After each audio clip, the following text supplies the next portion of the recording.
Welcome to the Wired to Hunt podcast, home of the modern whitetail hunter.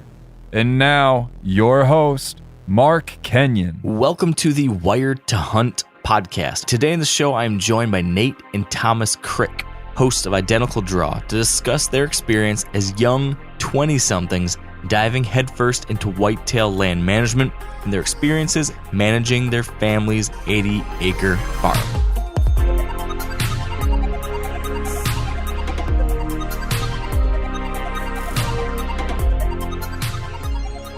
All right, welcome back to the Wired to Hunt podcast, brought to you by Firstly. And we are continuing here with our whitetail land management series of sorts that I'm doing here this month. And it's kind of taken a kind of an average Joe spin, because last week it was me and Tony sharing our experiences.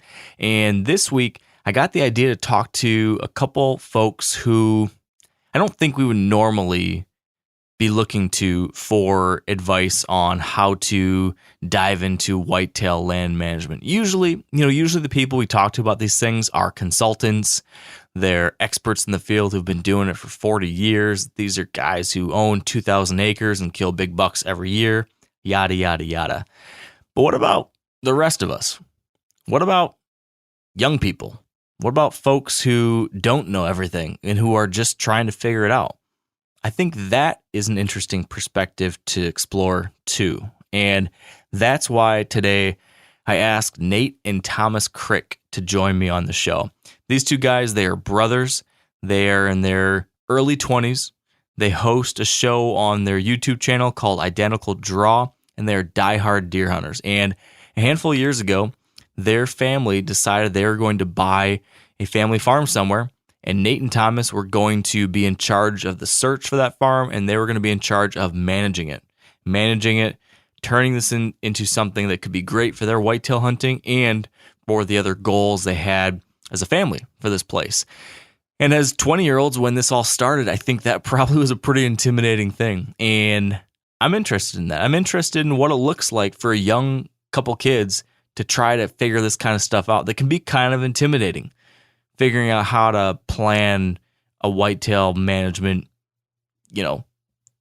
series of years. What are you going to do over the next decade? How are you going to plant food plots, do timber work, burn, anything like that? That's a lot for me to consider at 34 years old. I know a lot of 45 and 50-year-olds who probably feel the same way, let alone if you were 20. And these guys did it. They dove in. They read everything they could. They talked to everyone they could. They brought in some people to help point them in the right direction, and they learned, and they learned, and they learned. And over the last 3 years, they have been enjoying the fruits of that labor and those learnings. And that's what we're going to discuss today. We're going to find out how Thomas and Nate figured this all out themselves. And in short, I think it's pretty inspiring. If you're a young person yourself, if you're 20 or 25 or 30, and you've been seeing people on TV doing this land management thing, and maybe your family has property, or maybe you have been in a position where maybe you could buy your own little piece, but that seems like a whole lot to consider and is pretty intimidating. Well, I think this conversation today might just empower you to give it a shot. And if you're in a different position, but still have been wanting to dive into this world, I think what Nate and Thomas have to share will be very useful to you as well. They share with me a lot about what they've learned on the side of food plots. We discussed a lot about timber management and what you can do with very limited of resources to really improve a property with timber management. We talked about fire and what it takes to kind of go down that road and begin trying something like that, and a lot more too. So I enjoyed this one. I think you all will as well. This isn't like, this isn't Craig Harper diving in from a university professor standpoint, right? This is real people sharing real experiences, and I think that's something that's pretty cool to dive into. So I will give you two other quick reminders before we get into this one. Number one, if you are not already subscribed to the Wired to Hunt newsletter, please go do that. Go over to themeateater.com, and you'll see options in the menu there to subscribe. That's where we send out our weekly updates on the new content, the new articles we're publishing, the new podcasts. If you miss any of those, new videos, I send a weekly little note, I guess, with updates from my world or interesting things going on or suggestions or tips or things I might recommend you guys think about this time of year. Tony Peterson jumps on there sometimes too. So make sure you're signed up for that. Speaking of videos, want to remind you all that Tony and I and the team are continuing to pump out weekly how-to videos over on the Wired to Hunt YouTube channel. So go on over to YouTube, search for Wired to Hunt, hit subscribe. Man, we're cranking them out.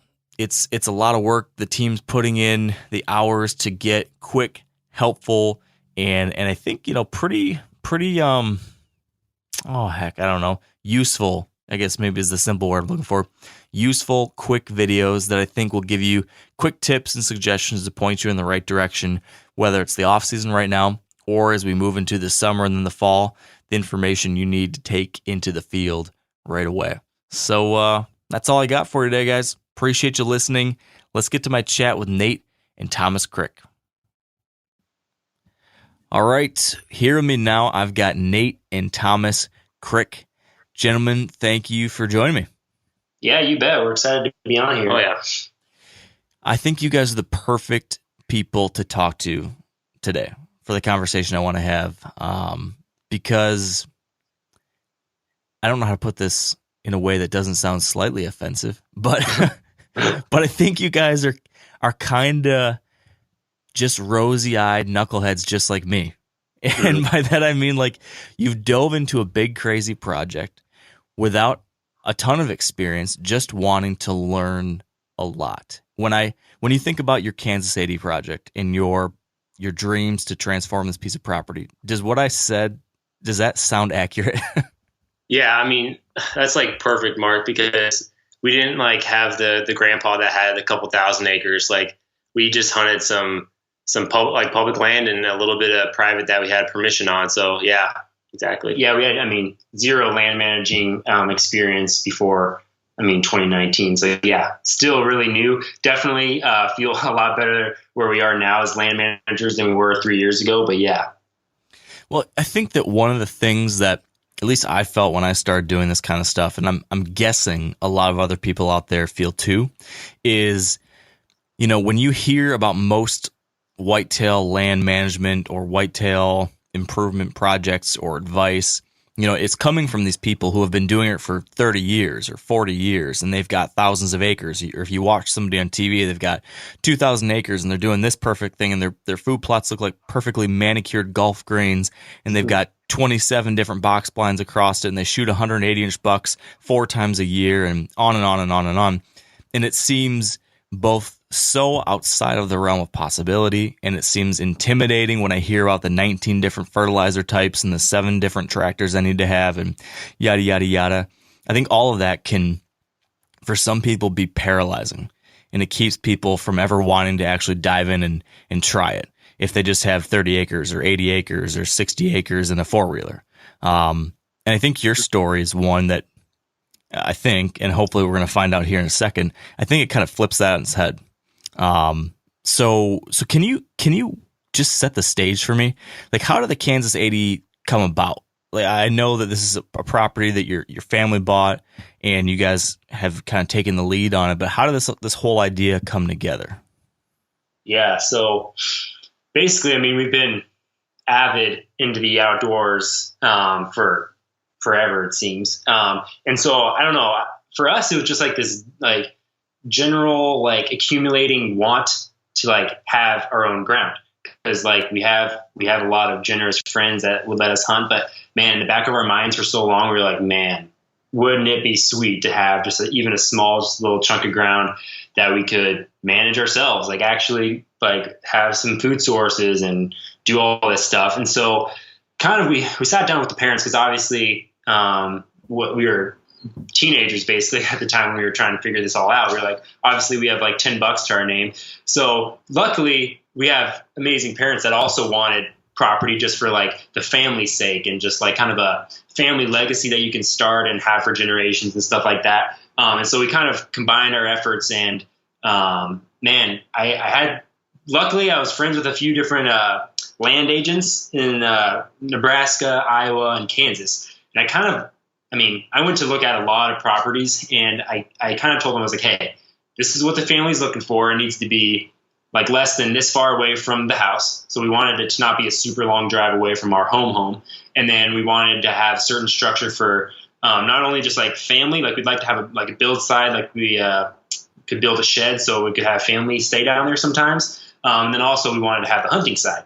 And so I told all those guys, like, hey, if you see this perfect property of things we want on it, line up. I better be the first one you text. And so, sure enough, it should be noted that that we were looking pretty aggressively, like at properties for 2 years leading up to when we purchased the 80. So we kind of, it wasn't just like a right away thing that we found this. So we always have people reaching out asking like how we decided to buy a property, because one, it's a huge financial investment, but then secondly, it's just like you want it to be the perfect thing if you're going to put the money down. So we always just had a kind of a scale of 1 to 5, what's most important, and then every time we'd roll up to a property, we'd kind of go through that list, and it kind of made it easy for us to decide. So, and the whitetail side of me, like we grew up in Nebraska, pretty good whitetail hunting, but like not to offend my Nebraska friends, but it's not on the level of like an Iowa and a Kansas.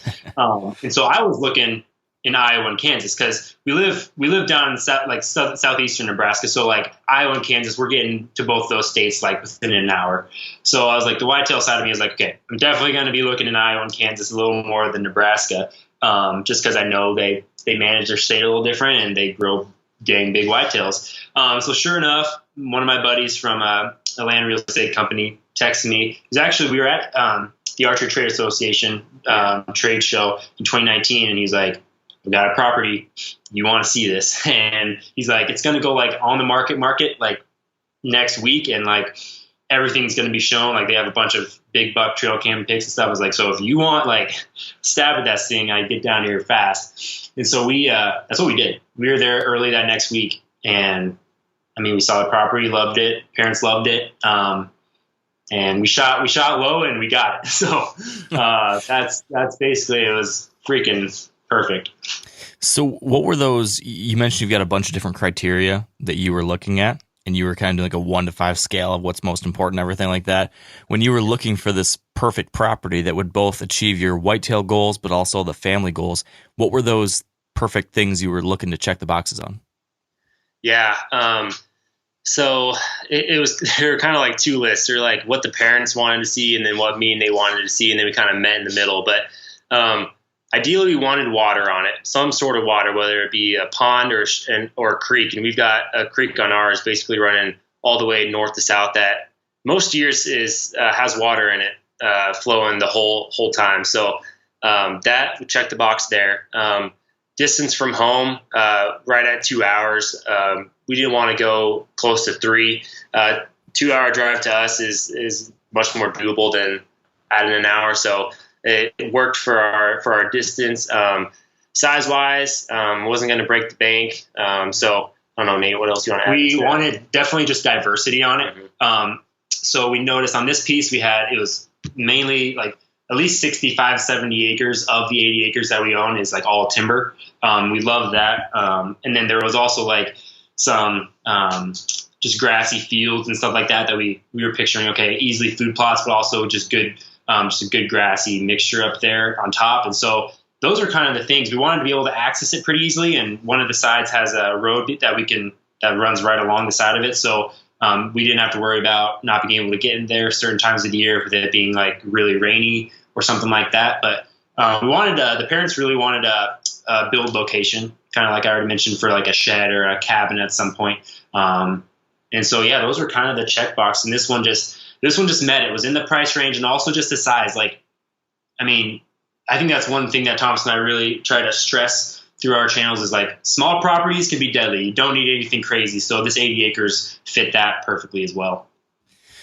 It certainly seems like it from from watching the videos and everything like that. Now, you mentioned there's the stream, there's this road access, there's timber, there's grass. When you stepped foot on the property for the first time after you guys had, it became your family's property, and you stepped foot and you realized, wow, this is ours. Can you remember what that first day felt like, or those first moments stepping foot out there, walking across it? Was it overwhelming? Was it just exciting? What was going through your guys' heads?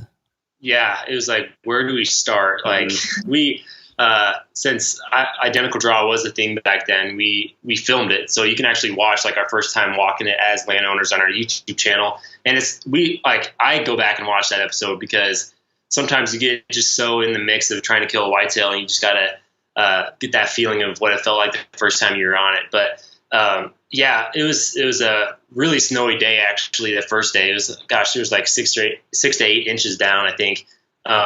So it was just like, where do we start? And like, let's just see what this place has, because we did do a walkthrough before we put an offer on, and it was a quick, like, I don't know, maybe 30 minutes to an hour walkthrough, and I think it was just excitement of what we were gonna find. Mm-hmm. Yeah, and I mean, right off the bat, you could just see the deer travel was like really thick, so that was exciting. Our dad is definitely a big turkey hunter. He hasn't dabbled as much into there, but I remember seeing some turkey tracks, and I remember him being really excited about that. But I do think the overwhelming thing was like, man, like, what are we going to turn this into? Like, it felt like we had like just a clean slate. Like, you have almost 80 acres of just pure timber that you can just open up where you want to open up, leave thick where you want to leave thick. And I don't know, it just seemed like a mixture of like really daunting and super exciting. That, I mean, this ground that we're walking on is ours. Like, I mean, it was a really surreal, crazy feeling.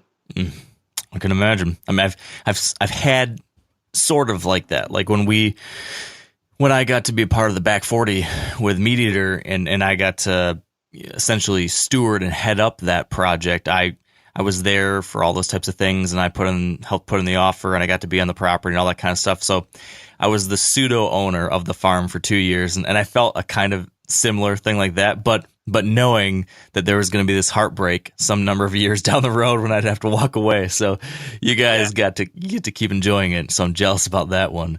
But I do know one of the very first things I had to be thinking about during that was right off the gate. You know, before I even started making plans or thinking about plans, I remember sitting down and thinking through, okay, before I can know where I'm going, or before I can do anything, I need to know where I'm trying to go. I need to know what the goals are going to be for this property explicitly. Is it just to kill the biggest buck ever? Is it to kill a lot of deer? Is it to have deer and turkeys and squirrels? Is it to do this and that and this and that and have all these different people and all these different things? There's a lot of different questions I was working through when trying to figure out what we should do with that place. So what was that process like for you guys? How did you guys go about figuring out what the goals were? Was that simple? Was that like a debate between you and the family? What did that look like? And then where'd you end up? Like, what was the goal list once you guys came to some kind of agreement, if you did? Yeah. So goals, I mean, definitely right off the bat, we did think about management things, but it was also like, man, the parents like really wanted like a shed or something down here, because it's like, you know, when you come down here, there's nowhere to, like, if you work all day, there's nowhere to shower. Like, there's nowhere to just like chill out, take a nap, eat, or anything. So it's like, okay, that was definitely a high goal, but that was like kind of out of me and Tom's realm back then, because again, we were just poor kids back then. So it's like, okay, parents, you can work on putting maybe a shed up on the property somewhere. And there were a lot of discussions about where we're going to put the shed. And when we're going to, it was a tricky situation, Mark, because they're funding the project, but at the same time, we're trying to convince them on when to do it. Like during the summertime, not during the fall. It actually ended up happening like in the smack dab of October, which didn't actually have a huge effect, but it was definitely like one of those like, we're gonna have to let you do this one, Dad, because you did buy it. So we're just gonna. Yeah. There were a couple sits like mid-October, late October. You could just hear like the construction guys' music blaring. Yeah. Like a couple hundred yards away, you're like, okay, like this might have an effect, probably have an effect. We'll see. We don't really have a choice here, but I don't know. So that was definitely something we discussed a lot. Management side of things, we really like had no idea where to start. So I think one of our best ideas we had was that first spring we had the property, we had a few people from QDMA, now NDA, come down and walk the property with us. Matt Ross being one of them, and he is just a wealth of knowledge. And we walked the whole 80 with him, and man, like I think that really lit our management fire for like our management goals. Just because he's like a wealth of knowledge. He knew every tree we were seeing. He knew like good deer food. He knew the structure we wanted on that property. So like that's when our management goals really kicked in. But other goals, I mean, obviously we were just like, hunting was like number one. Like, let's kill a giant whitetail, big Kansas whitetail down here. We didn't really have like, we didn't need to be like, okay, this next season we need to kill like 180-inch deer. We were just like, let's just try to hunt this as well as possible and just like be really, really patient with it. But yeah, the goals were definitely some of those things, the shed and just different management stuff. But it's still like a work in progress. Like our goals are kind of changing throughout, but also like we're achieving some goals and then like a year later down the road, we realize that, okay, that's not really a goal we want to attain. We're going to switch it up a little bit. So yeah, some of them we reach and some of them we don't. So what about that planning process? You mentioned how Matt, came out, walked it with you, helped you kind of get a better sense of what you had and what you could have. But walk me through, what that plan, how that plan came together and how that's evolved. Yeah, I would say he just really opened up our eyes. All we had like really known was what we had like watched on outdoor TV. Like, how are these like food plot everywhere that there's any crack in the timber, anywhere that you can fit plow with any sunlight. That's like what we had thought before. Matt introduced us to TSI, all these different things. But he like one of the biggest things he mentioned to us was kind of separating the 80 into different management units and going about it that way, which was, I'd say, the most helpful thing he told us the whole time. So we broke 80 acres into 6 different management units. And then we would decide what we were going to do in each unit, whether we were going to completely leave it alone or food plot here, some TSI work here, maybe a prescribed fire. So that kind of helped us really just slow down and look at it big picture. Yeah, and I would say one of the things, the first thing he was like, the first thing I would do, guys, is make roads on the property. Make a road around the entire perimeter, make roads throughout. And when he told me that the first time, I was like, I don't completely agree with that being the first thing that you should do. But now, 3 years later, I'm like 100%. Like, if you're a new landowner, put roads on that property so you can get around. Why is that so important? Because I bet you there's a lot of people skeptical, just like you were. Yeah. So, one, fire breaks. If you're going to do prescribed fire, roads are perfect fire breaks. Yeah, and that was like one of the biggest things that he and so many other land managers we talked to since have just like prescribed fire is just like one of the, if you ask any land managers, it's in their top 3 things that you want to do with a property. So it makes sense just to have that road. Yeah. So that, and then just being able to access different pieces, whether you shoot a deer back there and don't have to drag it out a half mile, or if you're carrying a 20-pound chainsaw and fuel and water and chaps and all that stuff during a hot day or something. I mean, just getting around places has been like, we didn't have like really decent roads until this last year. And it has made like a night and day difference just with like being able to finish things faster. And then also like with our 80, it's so thick, the structure's so thick that deer use them as highways. Like if you cut a path through the 80, the structure is so thick around it that it becomes a highway. Like I walked some roads this off season that we cut, and I hadn't been there since like probably last spring. And I mean, scrapes all over it, rubs running up and down it because deer can get there now and they couldn't get there before. So yeah, I mean, it just made our work go way faster.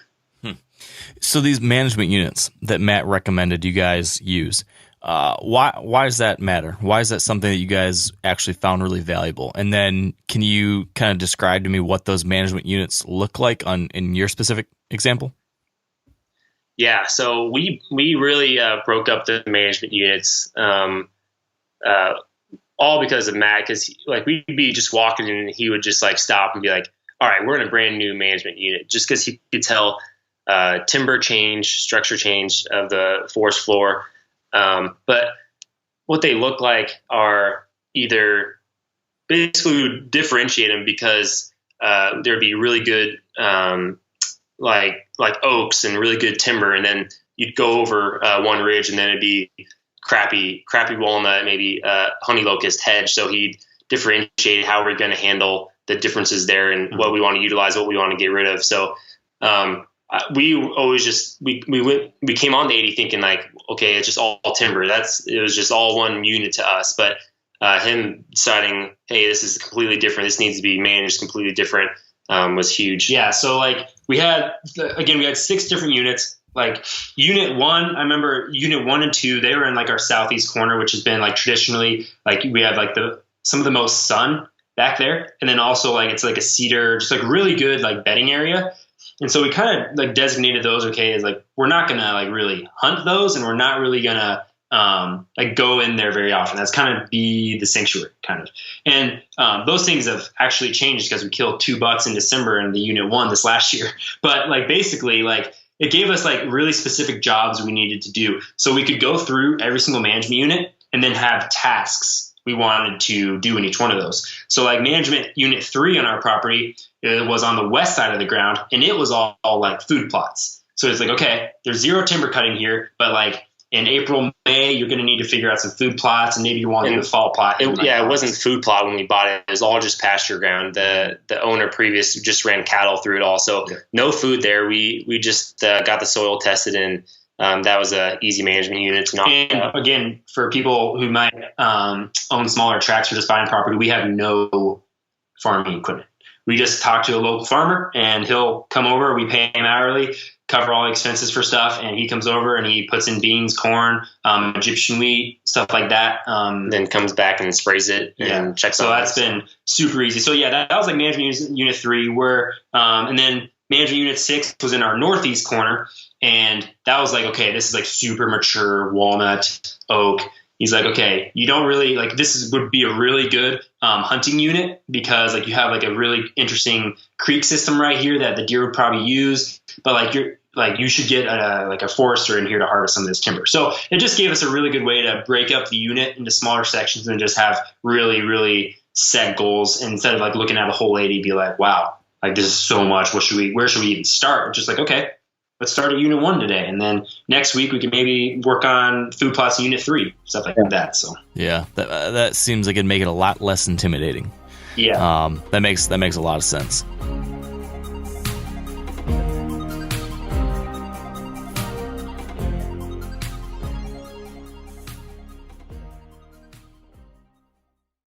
Now, a lot of you guys are familiar with the old hunting tradition of eating, some organ, the heart or a chunk of liver off the first animal you kill. I had that when I was a little kid, and it was a big deal.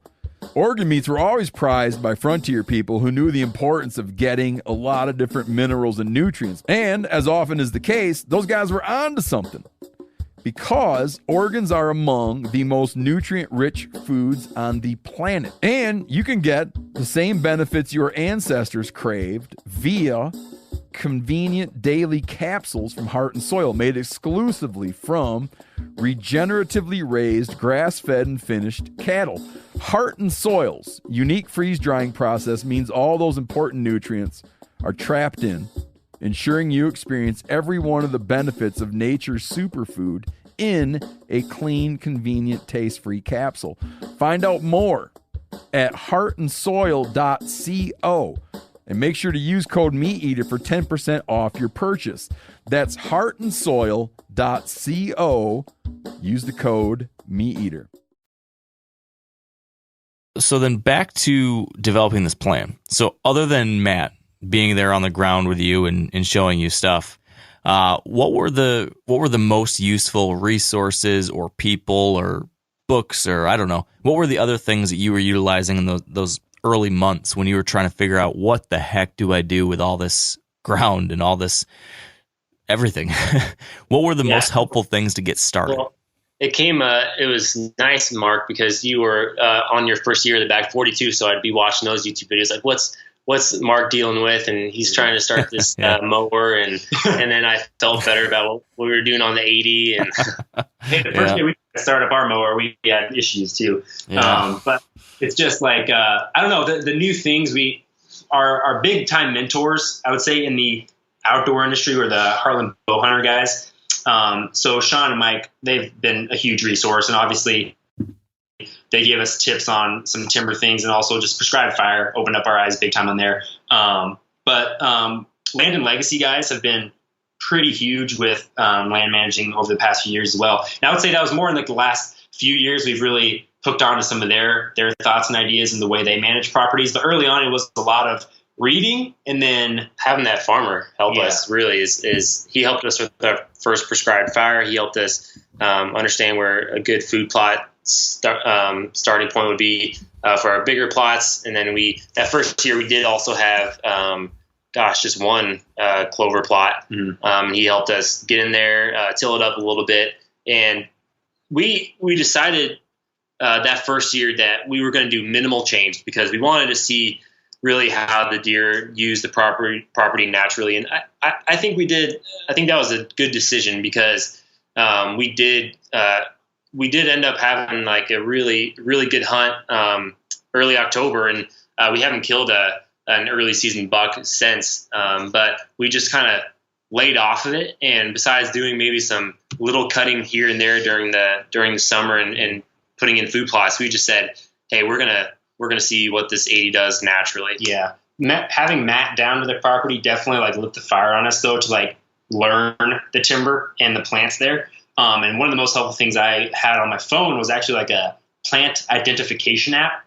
And I'm like, hey, if you don't want to pay for the subscription, that's up to you. But the few bucks a month has paid off huge for me. So I'm just like, I'm a freaking plant and tree nerd now. I basically just take pics of everything I don't know. And then when I get service, I can download those and see what they are. And then I literally will Google different resources and try to find out if they're good or bad for deer. So it's been a lot of that, just like own research and just doing some digging. But there have been like a few different books. Like you can get different books of like trees, like the eastern half of the United States, things like that. But like finding it and like equating it to whitetails and food sources is tough. Like finding what trees and plants are really solid for whitetails and different, any type of animal that's using the property and stuff like that. So really, just having those few individuals that helped us out, and we'd send Matt. We still send Matt texts every once in a while, be like, is this good? Should we get rid of it? Should we keep it around? Things like that. So it's just little by little. That's the biggest thing. Cause coming to an 80 acres or however big property somebody owns, there's going to be hundreds of different things that you probably don't know on the plant and tree side of things. So just pick off a few every single time, figure out if they're helping deer or not helping deer, and then deal with them as you wish. Yeah, baby steps. I think that's definitely something I learned too.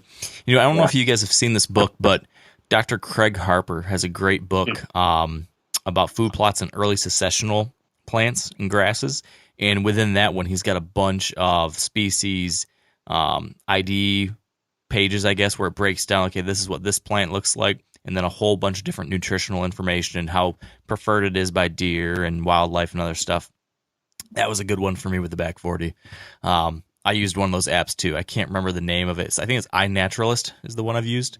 And that one was pretty good. But I want to go back to something you mentioned a second ago, because it sounds like something I wish I could find at Cabela's or Bass Pro Shops, or on the Meat Eater store. You mentioned that you have got a farmer who helps plant your food plots and tells you what to plant. How can I get me one of those? That would be very helpful. In all seriousness, how did you go about, developing a relationship with this person enough so that he would help you out? Because that is a huge thing, I think, for a lot of people that most probably aren't, able to either find somebody like that or have the confidence to ask for that kind of help. How did that come about for you guys? What's really worked well for us, Mark, is actually getting these contacts through land agents in the area, because they're talking to so many different farmers, and they, most of the time, that's how we got our farmer who's helping us.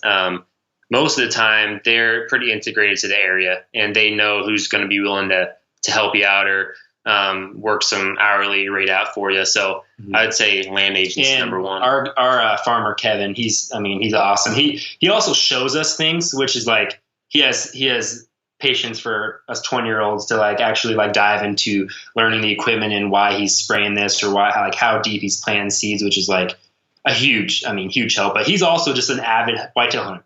I asked him, I'm pretty sure it was last year, I was like, how did you hunt like much this season? Oh, I hunted every day. I was like, Every day? Are you serious? Every day? He's like a diehard. I think he does a lot of like traditional bow hunting. He literally hunted every day of the season.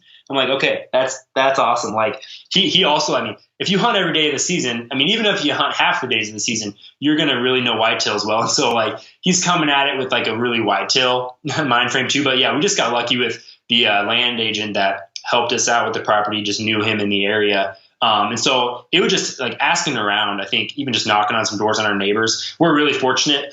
Even if we didn't have our buddy Kevin, I'm sure there's some neighbors in the area that we've created relationships with that would totally help us out. That was one thing that we kind of haven't talked about. Like the second time we came down here, Thomas and I went around to every single neighbor on the 80 and knocked on doors and shook their hands, said, we're the new guys in town. It's nice to meet you.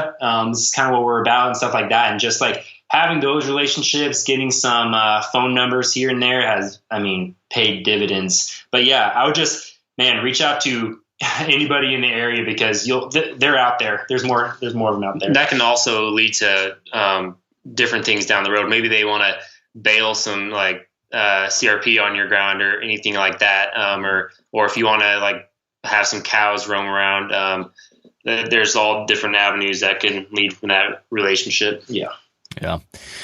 It's hard to understate just how important that is. I mean, it's just hard not to understate how important that is because there's not only everything you described, but also just like all the weird things that can happen when you hunt next to other people and, you know, deer crossing property lines or other people showing up or just a million things that if you have a relationship, it makes so much easier to deal with.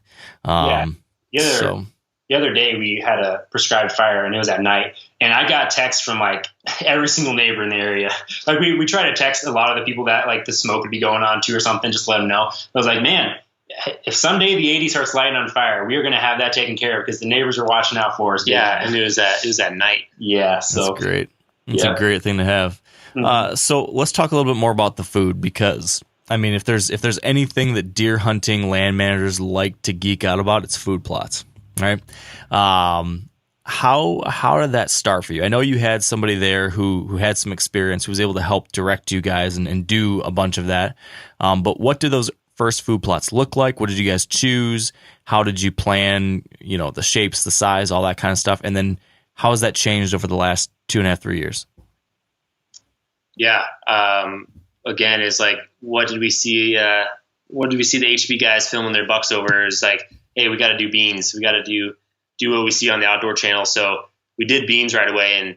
And we told Matt Ross that we were like, hey, we're going to do beans in this big field. And he's like, why would you do? I was almost like taken back. We were like at breakfast drinking coffee. And I just said it like nonchalantly, like, oh, we're going to do a bean food plot. He's like, why would you do beans? Like if you're going to manage this for deer, like do something like a little extra, maybe something that they won't find on every other property around that your neighbors have. But he wasn't like against it. He was just like, he just was asking the question. And we did end up doing beans there, but we definitely kind of changed it up with our clover plot and Nebraska game.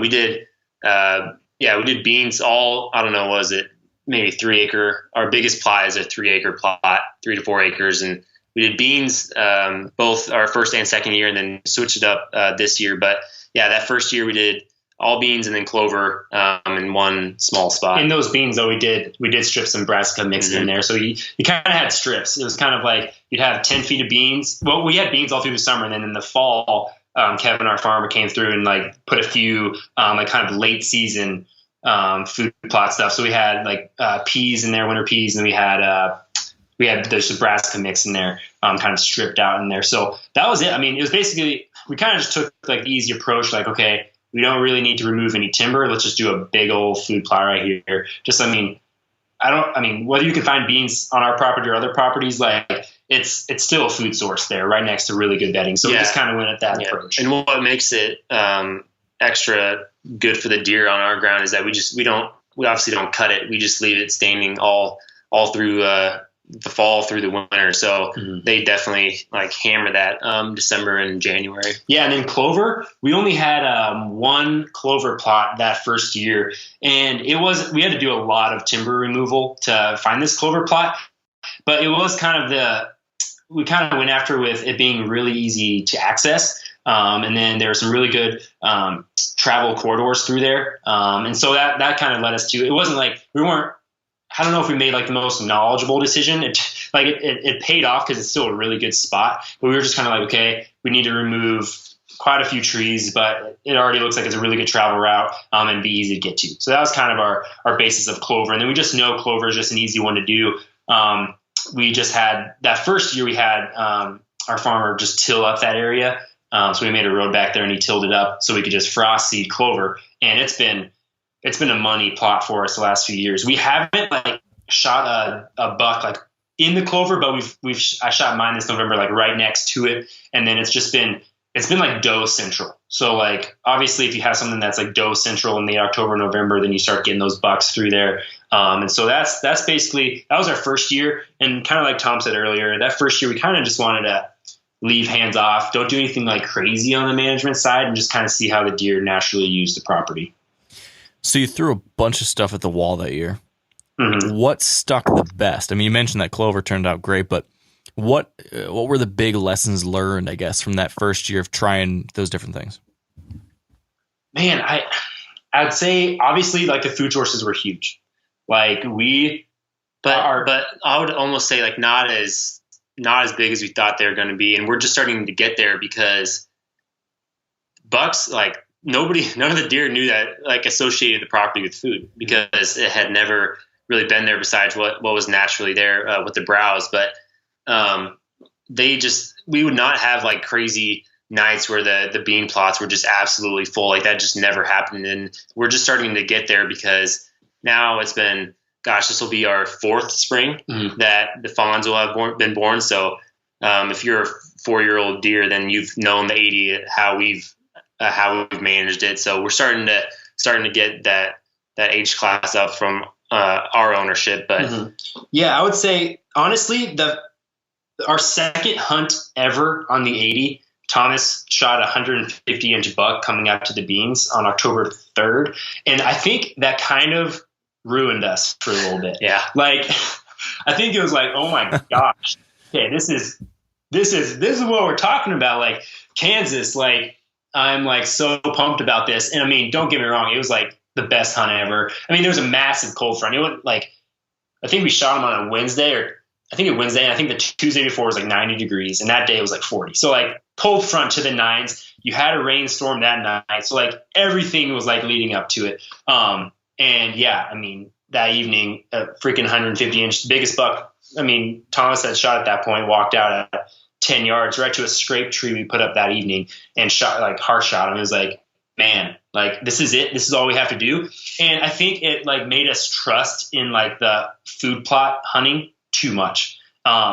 Definitely for the rest of that year. And then the next year it was like, we definitely had to like figure things out, kind of reset our minds. Like, okay, that did happen, but like, don't think it did because that's still like, there were a lot of things that came up to that moment that were also going in our favor besides just sitting in a tree on a bean edge in early October. So that was definitely a good thing, but I think we also did put too much emphasis on the food, but those things definitely stuck. And then I think one of the biggest things that stuck was just seeing how the deer were using it, having a full year of trail cam pics all over the property that we could analyze and all that stuff. So. Yeah, I would say getting back to our goals, like what you asked earlier, Mark, we did buy a little, I wouldn't say it's little, but it's just a 26-inch mower that we basically walk behind. And having that and creating paths was a huge piece. Nate kind of already talked on it. Like when we created a path, it became a highway. So figuring that out, we had never really seen that happen before on anything else we've hunted. So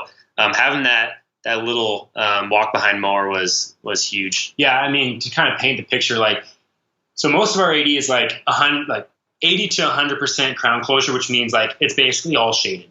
So then it's all shaded, and then like up to your waist, basically, you've got buckbrush, you have multiflora rose, Missouri gooseberry, other raspberry. So like, I mean, walking through anywhere, most of those things have thorns that are getting you, grabbing you, and like it's like like trudging basically. So as soon as you mow like a path with like 2 inches of grass at the bottom now, like that's why it becomes a highway, because obviously deer want to use least resistance and stuff. So we really realized that was huge, and we kind of hunted according to that. So did you end up changing how and where you mowed to get deer where you wanted them, or did you just recognize, okay, the paths that we're using where they already are start being used, and then that changed where you hunted? So I guess what I'm trying to say is, did you change where you mowed, or did you change where you hunted because of that observation? We did a little bit of both. It kind of depended in the area. We definitely mowed certain areas after that first season to be able to, because we knew we could hunt them easily and we knew they'd get used. But then also we did move some of our hunting spots to places that we already had mowed that we realized were just getting trampled on basically. And also we did some of those mowed areas. We realized like, man, okay, this is getting like a ton of traffic. Let's mow it a little bit more and add another clover plot. So like right now in 2022, we have four clover plots now. So you can kind of see how that's expanded. And that a lot of that became through mowing certain areas and kind of seeing where the deer wanted to go now that we had opened some areas up. Yeah, so tell me more about that. So, on the food plot side, year one, you had the big food plot out front. You did some different things. I'm sure over the years you've adjusted, you've tweaked. Some things didn't work out, some things did. Where do things stand now with how you look at food and how you're putting in those food plots? Because, I mean, even though you have a guy who's helping you put in these plots, you still have to pay him for his hourly work. So I'm sure you're trying to get more efficient and more cost effective with all of that. So where has your several year long lesson taken you to now? What's it going to look like here in 2022? Yeah. So one of the first things Matt Ross told us was, just because there's open canopy here does not mean that you should put a food plot here. And that kind of led us to like deciding to not do a lot of work that first year. But yeah, from first year to this management season, we did put a couple plots in where we tested the soil and we thought it'd be the best. Where did we find like the soil maps? With that, I'm trying to think about where we found those soil maps at. Matt, like Ross, printed off a ton of things and gave it to us. I should ask him. But we got basically a map of what soil would be good. So we went off of those for the future years. And I guess just getting off what Nate said, seeing where those dense travel areas were, we would start with doing timber work in those spots. And then that was probably like more year two is let's work the timber around this area and maybe get some more sunlight and then see how they use it. And then year three was, okay, let's burn this area now since there's been more sunlight and it's able to actually run fire through it. And then this year's kind of turned into great. Let's plant it with something, whether that's some warm season grasses we have or clover mix. Yeah, we're wanting to get into the more like natural, just let's just make the food sources that are naturally in the seed bank. Let's like just try to build those up. So that's why we're doing so much timber cutting because food plots are great, but we really want like the whole 80 to just be a food source for these deer. But I guess like one thing that's really transformed our plots is not just not being boxed in, and also just like trying to get as many resources as possible. We have one of our best plots is like basically smack middle of our ground, really close, like surrounded by good bedding, but also like only 100 yards, 80 to 100 yards from our big bean and corn plot that we rotate. And Sean Luckdale from Harlan Bowhunter, we had him down to walk last year. And he was like, man, this area right here, it's already a little open, but this would be like primo for a nice transition plot of clover before they got out there. So we've taken just these ideas from other land managers that they really liked it. And clover, man, it's just so easy. Like that's, I think, why we go to clover because obviously you could just frost seed that, try to get some open soil on there, which we usually mow and then spray it to try to kill that grass. If you're able to spray it early, burn it, and then frost seed it, I mean, you can really cut out the farmer. Yeah. And then basically our most recent plot that we actually are just making this year, we haven't hunted it. It's just like in the works right now. It's in our southeast corner where we shot 2 bucks right in this area. Actually, we've shot 3 over the last 3 years within 50 yards of where we are making this plot, because we're just like, man, they use so many different trails in this area. Let's just have like a tiny, I mean, is it an eighth of an acre maybe? Yeah. Back there where just like we just have a little clover right here just to stop them, like just get them to pause when they're coming through here. Just have like a little destination before they go and chase the doe or go and bed down or something like that. So it's just been kind of learning where they want to be and adding that.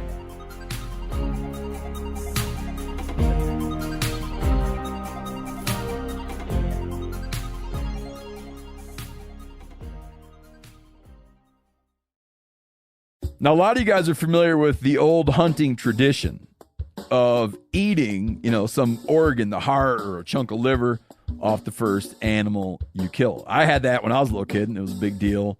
Organ meats were always prized by frontier people who knew the importance of getting a lot of different minerals and nutrients. And as often is the case, those guys were onto something, because organs are among the most nutrient-rich foods on the planet. And you can get the same benefits your ancestors craved via convenient daily capsules from Heart and Soil, made exclusively from regeneratively raised, grass-fed, and finished cattle.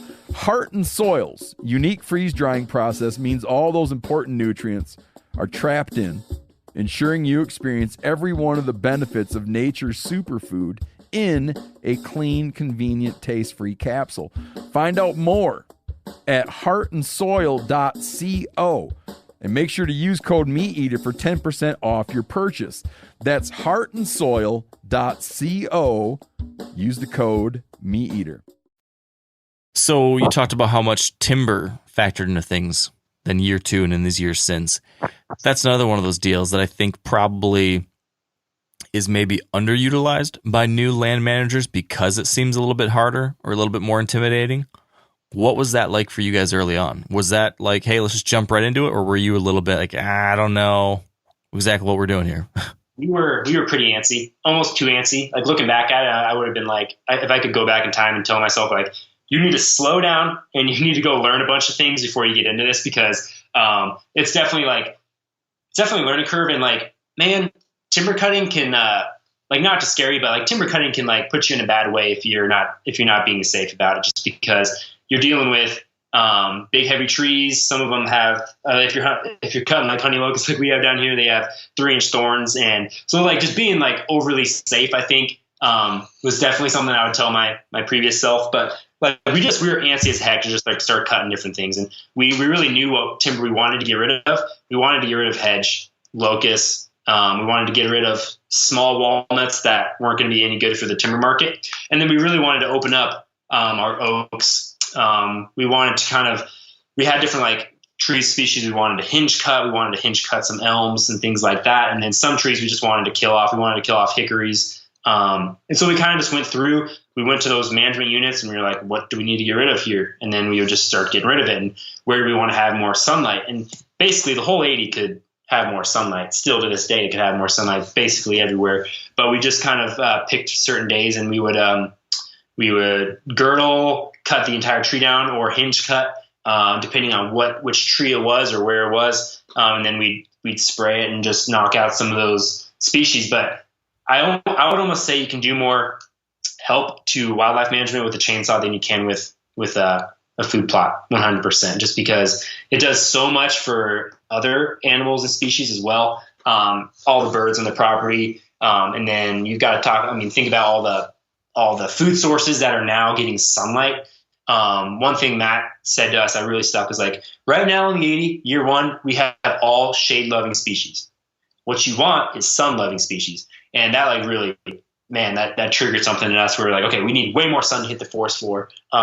Even just this shed hunting season, we dropped a ton of timber this off season again. And in one of our timber cutting spots, I was doing some shed hunting around it, and sure enough, I found the shed to the biggest buck we know that made it through, literally in a pile of chainsaw dust that we had cut like a few weeks before. So he's hanging out in this new disturbance, and it's a good bedding area, but also he has this new food source right now in Kansas. Like, it's a little early for things to be budding up, but the green up is like about to happen. So that deer was probably bedding in that area with the new cover or eating on some of that browse that had been 100 feet up in the air before this. And I mean, that was just like a eye-opening thing right there. So yeah, those are some of the biggest timber cutting things we've done. So you mentioned several different types of timber work, though. There's taking down full trees, there was hinge cutting, there was girdling. How did you guys go about, how are you choosing where to use each one of those different tools, or when, or how big of an area? Like, how'd you go about making those decisions? Yeah, it really just depends on the tree. So if the tree leaves, which is what the deer, so deer will eat tree leaves, or they'll eat like a fruit, say like an acorn or something like that. And so basically it went off that decision knowing like, some of these leaves the deer will eat, and some of them they don't really care for. So that was a big thing.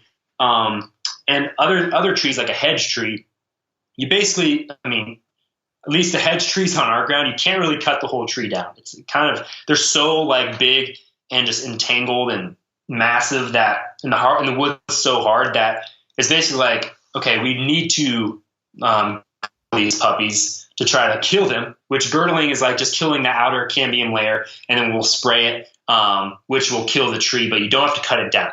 Because once you cut the tree down, man, you can just covered up a ton of ground, and then you have a ton more work to do. So we're like, let's kill some of these trees without covering up the entire, having a huge footprint on the ground. And then other trees, say like, we know like elms, deer love to eat an elm. So we just hinge cut those things in certain areas that we want deer to like have food source. So we hinge cut, which basically like we're hinge cutting only small trees that we can basically cut 90% of the tree through and then push them over with our hand. So it's like a 6-inch diameter tree or less. And so that will create a food source, and we know deer like that food source. And then so other ones, cedars, we just would get rid of because we don't want them to be too thick.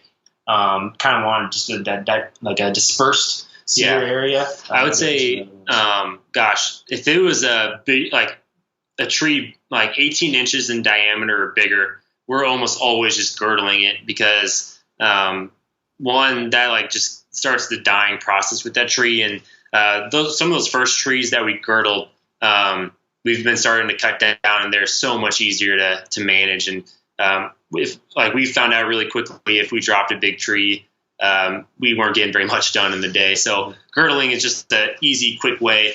It doesn't kill all the shade, but it does a pretty dang good job for really, 2 minutes, 2-minute cut around the tree. Yeah, and we're actually on our property the next 2 days because we're just dropping a ton of timber in little bedding pockets that we want. Now that we have our food plots established on the property, we're just going to cut them basically where the wind would be good for us hunting, and then also for accessing and stuff like that. So it's just getting the sunlight there and then opening up those areas. And then you just kind of have to learn what species you have in the property and which ones you should keep around, which ones you should get rid of. This last year, we've actually cut down a few oaks because in our oak area, they're just too cluttered. So they're not really producing that many acorns. So it's kind of like, I have to cut some oaks down in order to really have healthy oaks. So it's been just a learning curve on which ones we want to keep around and stuff like that. What's the biggest lesson you've learned on the timber side of things? 4 years in now, is there anything that you would like to go back and tell, 2019 Nate and Thomas about that might have made things happen faster or better? Has anything come to mind? Yeah, right away I would say what's really only beginning to hit like in starting year 4, we would cut down like a handful of trees in a unit and be like, man, we just did so much work. Mm-hmm. In reality, I wish my 2019 self would have known to like make this whatever, like 1/8 acre area, like cut it all, cut most to all of the trees in that area, because that's when you're actually going to see noticeable changes. We'd see like we drop a couple trees or girdle a couple here, and while it was starting to get to a better unit, we didn't really find out till the last year that it took quite a bit of like really opening up an area to get that sun really to the forest floor, because as the sun's like rotating throughout the day, it's really only in that, if you don't cut a ton in the area, it's really only on that the little sunspot for a little bit of time. So cutting more than less, I would say. And then just patience. Still to this day, we have to remind ourselves that there's a ton of timber. Like you could cut timber every single day and like still have a ton of timber out here. So just being patient and also just absorbing it, and just making it a thing that you look forward to instead of just like a job or task that you're trying to get done with, because it can drive you crazy when you cut for 10 hours a day and then you just do walk out and be like, man, there's so much more that needs to be changed. But yeah, it's just going to be a long-term thing. I mean, this property still won't be exactly what we want in 10 years, but that's just, it's a constant progression. Basically there's certain areas on our property where I'm like, man, like we have areas of hedge that are completely unpassable. Like, it's like, man, how are we ever going to make change in that area? But just little by little, tree by tree. And that's the biggest thing we've learned. So food plots first, cutting trees second, third. I know you mentioned that fire was the next big step you guys took. How did you learn to safely use fire? Like, what was that process like? And then what have those prescribed burns been like to actually manage and be a part of? Yeah. So again, our farmer buddy, Kevin, that first year, he was like, you want to do a fire? And we were like, 100% we want to do a fire. So he brought the drip torches and we kind of talked through some lines and stuff like that, where we wanted the fire to go, wind direction, humidity, all that stuff. Man, that's another thing. If I could go back in time, I would definitely do things different. I would have way more hands on deck, because no matter how protected your fire is, no matter how good your lines are, like being like new with fire, it's going to scare the hell out of you. Like watching your beloved ground just go to 10-foot flames on certain areas is just like, wow, okay, I hope that stops. Things like that. But it's basically just like being overly safe. That's our biggest thing. The nice thing, like what we talked about, is on the west side of our property, it's all road, big gravel road. So I'm like, okay, it's not going there. And then through our property, we have a creek. So it's like, okay, it's not going there. You basically got to worry about it like going on to the neighbors in the north and south. So we usually try to burn with like an east or west wind and then have some really good burn lines and stuff like that. But just being overly safe to where like you can be confident, like, okay, even if the winds were gusting 20 miles an hour and the humidity was 10%, it's going nowhere. That's like being overly safe. But Tom, yeah. I would say one of the biggest things that it took me forever to wrap my head around was like, how the heck, with all this shade, how are we going to get any fire through our timber? Which it was always like good to burn the like brome and the warm grasses, but really to make change in our 80, we wanted to get the end timber burns, and only like this year did we really like wrap our head around like, what do we really need to see in the weather front moving forward to get a good productive burn? And we finally got, I don't know, we probably burnt 8 to 10 acres in the timber this year, which we've like maybe done like a quarter of that in the past. And just it really just comes down to having high enough wind speed and low enough humidity to do that burn. And some of those days are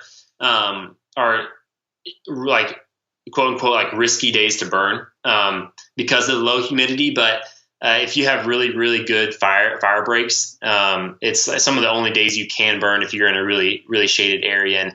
And girdling and dropping trees has only helped the fuel source on the 80. So if I was a first time landowner, I'd be making sure that there's more sun hitting the ground if I plan on doing a burn in year 2, and just being with people that know what they're doing and what to look out for on the weather. I think we were talking to the Land Legacy guys, and they're like, man, if you have a hard time like finding people that will help you out with the burn, just go to the local fire department and see if you can find some guys that would volunteer like a few hours of their time. Because I mean, if you're volunteering at a firefighter, they're like, okay, you're either maybe bored some days, or you're a pyro, like you want to burn stuff. So he's like, go to the local fire departments, and I bet you can find a handful of guys that would help you know what they're doing with fire, and then also just be able to be more hands on deck. But yeah, every fire we have burn lines around the entire circumference of what we are burning. And then we have tons of water. We got a bunch of like high power leaf blowers that will put out fire. We have drip torches, and then a ton of guys trying to help us out. So there's I think the biggest mistake you can make with fire is like rushing into it in a day. Like not having your fire breaks 100% all in the clear, all set. That's like the biggest thing that I would warn about. Like just have everything ready to go. Whether you're doing that in January and then you burn it in February or March, definitely have everything set. Don't ever like just light a fire thinking it's hopefully gonna be a good situation. Mm-hmm. Yeah, and the feedback from that has also been amazing. Like the turkeys on the fire, just they love that stuff. And just the different plants and stuff that have come out of that has been really interesting to see. The same day I found the shed antler this off season from the biggest buck we have hanging around by a bunch of timber that we felled in the property we did was the day after we did a prescribed burn. And when I was walking to go get the UTV, I bumped like 15 turkeys off of the burn that we did the day before. So I'm like, man, this stuff has like, sometimes it feels like this management is such a slow process, but within like those like few hours, I found a shed by a bunch of timber we dropped, and I've just bumped 10 or 15 turkeys off of a fresh burn we did the day before. I'm like, man, when you make change and you disturb the property, you are going to see the changes for sure. So, I mean, I think you kind of just answered it, but would you say that even though this prescribed fire, those projects, I mean, as you're describing them, it's a good amount of work. It takes special care and preparation. It's kind of a lot for the average person to try to do. Is it worth all that headache? 100%. Yeah. I mean, the hunting on our little tract of 80 acres has only gotten better. And like, it's just been like, we have been managing through our brains. We always say to everybody, we manage the property way more than we hunt it, like way more. And it has just been, I mean, our turkey population in our area has like boomed, and you can't like just say it's our 80 acres, but like it has to have been helping. I mean, when we were here, our first spring, you couldn't hear a gobble. And I mean, last year we called in a group of 8 toms to our ground. And so it's like, okay, how much can it change? How much can our 80 change in the grand scheme of things and stuff? But it's like, man, you just have to think as a land manager that like every little thing you're doing is making a difference. I mean, this last year in our timber, and we're also learning to hunt it better, but just with the management stuff, I mean, we had a series of hunts that, I mean, we saw at least a 3.5-year-old buck or better, like 6, 7, 8 hunts in a row. And that just shows you, man, like, okay, we have 80 acres, but we are seeing good deer every single hunt. So they want to be here like bad. So that's just like, and then like, and even like turkeys being in the burn the next day, like they know change is happening and they want to be there and they're going to be there. So man, even if you own 10, 20 acres, implement as much as you can of this stuff, because it will, in our view, in our opinion, it's making fast difference. What's the most satisfying part of this kind of work, this project in general? Is it just the better deer hunting? Is it the better wildlife sightings? Is it just the act of doing it? I mean, what is it about this that's been the most rewarding for you? Ooh, that's a tough question. I mean, definitely deer hunting has been a huge thing. Like there's a few deer that we've killed in the last 2 years. The first year was basically just dumb luck. I feel like just being on a good property where deer want to be naturally and killing deer. But the last 2 years we have killed deer because of how we manage it. 100%. 2020 was when we had Spencer Newharth, obviously, to the ground, and he shot an awesome buck in our late season still standing beans. And that's just something as land manager, just like leave food out there. And he came out of an area that we had dropped a bunch of timber, and we knew like that was really good bedding. And so that's like, okay, they're going to bed there. You have late season food source. I mean, I see that as like, okay, yeah, Spencer's rifle killed that deer, but that's management in the off season that killed that deer. And then you also look at like this last December, Thomas killed a buck December 18th. Yeah, 18th. Yeah. And then our brother-in-law Tommy killed one the 29th. And so we killed 2 late season December bucks in the timber. They weren't on the food plot. They weren't in the standing crops. They were in the timber where we had dropped trees, created sunlight, really warm bedding for a cold December day, and food sources that the deer wanted to eat. And so, man, like those deer, like that's the land management is killing those deer. So like that has been probably some of the most rewarding stuff. I don't know, Tom, if you have any other. Yeah, no, I would say it's when December 31st, because that's the last day here in Kansas to shoot a buck.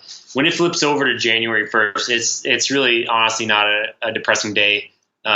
Towards those last days of December, you're almost like looking forward to management season, because you're just like the tense and the stress from the season is just all lifted. And now it's the pressure that we all put on ourselves, but it's like, oh, now I can go walk around the 80. This is going to be fun. Like I've done this like 10 times since owning it in 3 years, because we're just always so careful about it. But gosh, just the cycle, I would say the cycle of deer hunting and what it brings, each different season, whether it's management, shed season, scouting season, velvet season, the fall, it's this 360 cycle that you just love. Mm-hmm. What do you not like? Well, like what, when you look at what all the different things that this kind of project entails, what are the parts that suck? What are the parts that make you think, gosh, some days wish I took up golfing or something else? I don't know. Is there anything that stands out? Yeah, there is. And that is still, I don't know, when you get the text that you're definitely the 200-inch buck gets shot by the neighbor, that's never good. But no, like that was the most frustrating thing. The first 2 years we had like massive Kansas bucks on this place, and we couldn't we were still figuring out our hunting strategies here, and we let slip through our fingers. Looking back on that, it's like, okay, give us that deer this year, because that deer is done for, just because we've learned how to hunt it better. But no, like in all seriousness, even that's great. I mean, us Nebraska boys that didn't own any property were like, oh man, chasing deer that are way bigger than we ever thought we'd see is just amazing. But we honestly, every day down here is like a dream come true. 100%. Whether I'm going into the stand on November 1st or I'm ripping the saw January, February timeframe, man, it's just every single day is great. I don't care how hard I work. Like we work ourselves way too hard. Most days we don't eat lunch. We're just out there just hammering away. And so it's just like, I don't know, whether you're just sweating like crazy in the summer and we've had some seriously long and tough days out here, but it just, whether you're driving home after it or you're just hanging out at the property and just like it's after you put in a full day of work, it's just rewarding every single day, no matter what you're doing. So I don't know if there's a bad thing.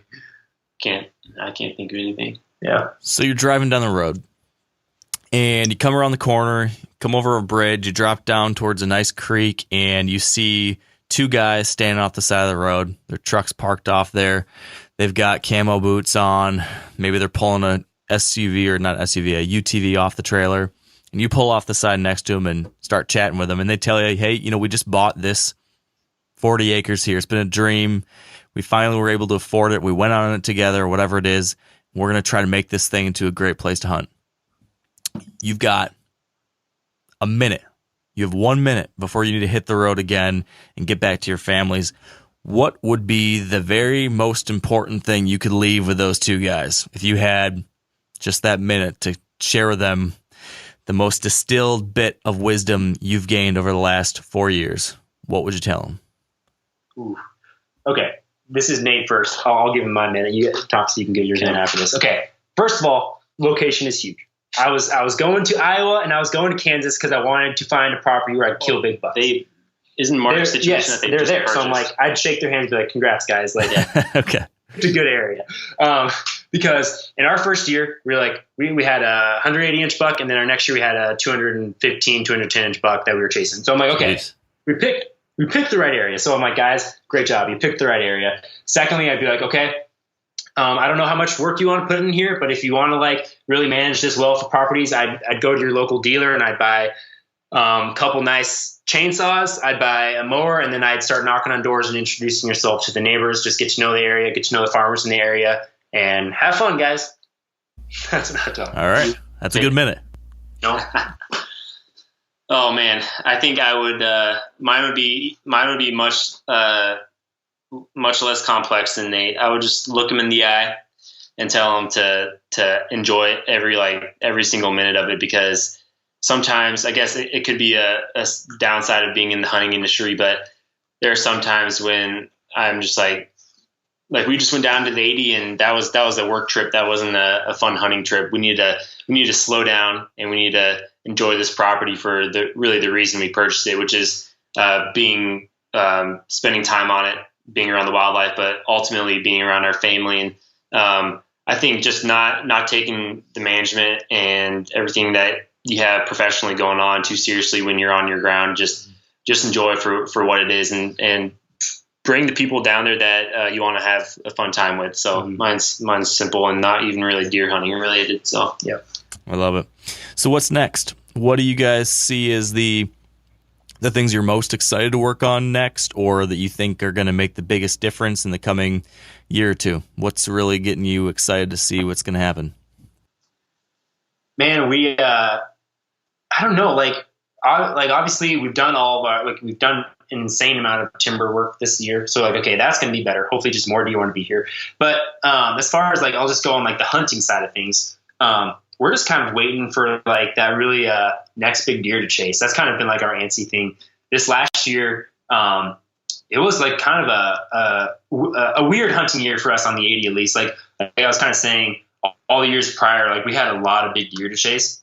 Well, at least one or two. I think it's just the natural cycle of big deer coming through. We just had one of those off years last year, which is 3.5-year-olds just everywhere. Just 8 to 10 different ones. Just 120 to 150 inch 3.5-year-olds, maybe a 4.5-year-old in there. And I mean, it was amazing because we were seeing those deer every single time. But now we're kind of licking our lips, just waiting for another big stud to give us an opportunity to hunt it, just because we have kind of figured out the hunting and the managing side of things well enough to where we feel like we might have a shot at it.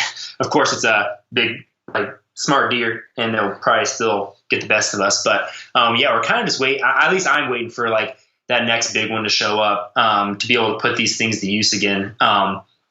But yeah, we also thought it'd be kind of a fun idea. We haven't finalized this yet, but we thought it'd be fun if one of us hunted public the whole fall and one of us hunted the 80. Mm-hmm. We have public, a couple different parcels within 5-mile radius. So we were thinking it'd be kind of fun to split up the fall. One of us is hunting the public, one of us is hunting our 80, and seeing who can tag out first. If having private land is really that big of a advantage or not. Mm-hmm.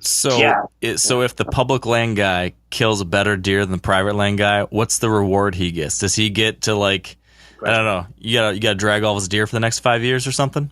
Yeah, maybe he's gonna be cameraman for a while. I don't know. That's awesome. Yeah. Well, where can folks go to see this? I know you guys have been documenting what you've done so far. Can you fill everyone in on where they can find these videos that you have done so far and how they can stay up to date? Yeah, so you can watch a lot of our Kansas 80 land series stuff on our YouTube channel, which was just identical draw. You can watch me shoot that buck over the beans, Spencer's hunt. And then we also filmed our whole conversation with Matt Ross, where you can see us breaking down all the different management units there. So you can basically see everything we've talked about on that YouTube channel, and just different other public land hunts that we've done in Nebraska, South Dakota, Western states. We try to put out just a lot of knowledgeable stuff as well. Just if you are wanting to learn how to cut certain things or whatnot, hopefully we put out information that is useful to people learning how to, whether it's a girdle cut, hinge cut, how we make little bedding pockets, why we put food plots in certain areas, how we're accessing. So we really try to break down our 80 as much as possible on the hunting and the managing side on all of our social channels. So yeah. Awesome. Well, I appreciate you guys sharing this experience. It's pretty fun to hear about what a couple young guys can do with some sweat, some stick-to-itiveness, and a good attitude. So I can't wait to see what happens next on the Kansas 80. Mm-hmm. Yeah, thanks, Mark. Appreciate it. Thank you. All right, that's it for today. Thank you for tuning in.